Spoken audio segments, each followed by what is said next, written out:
Now see, next part of this ray optics is optical instruments, and see, the first optical instrument is the eye, that is a human eye.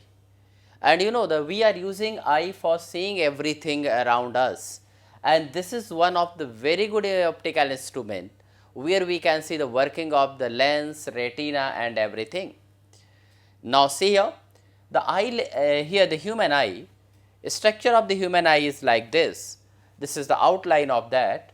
So this part is here, this one, this curved part is known as here retina.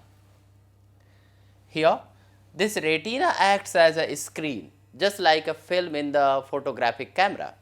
Now, this bulging side is here on human eye, that is known as cornea. It has got proper curvature, and this provides refraction to the light coming from outside. There is iris here.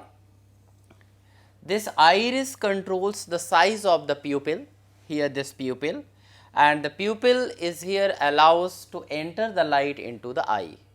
Larger the size of the pupil, larger amount of light is entering into the eye. Now, there are here the ciliary muscles here, which actually controls, which can adjust actually the curvature of the eye lens, which is actually made of the jelly type materials like proteins. So this is called crystalline eye lens here. So this basically its nature is here convex. So focal length of the eye lens can be adjusted with the help of the ciliary muscles. And now there are the optic nerves, which carries signals actually from eye to the brain, and there is a blind spot point here where the image is formed at this point, you cannot see it. And now there are some, you know, the fluids here inside this, the liquid, that is the vitreous humor, and here there is a aqueous humor here, which also helps in providing the required refraction to the light. Now see, how do we see images of the object? See here, when the light rays comes from outside, enter through the cornea, aqueous humor, and light gets refracted. After that, the size of the pupil gets adjusted automatically with the help of the iris, and now here the light falls on the lens. Focal length of the lens can be adjusted with the help of the ciliary muscles. Now, this eye lens provides refraction to the light, or you can say converges the light, and also vitreous humor helps in the refraction, and the finally image with the help of this lens is obtained on the retina over here in this part. If the image is obtained in the retina, you can easily see the object. This retina consists of the cells like rods and cones,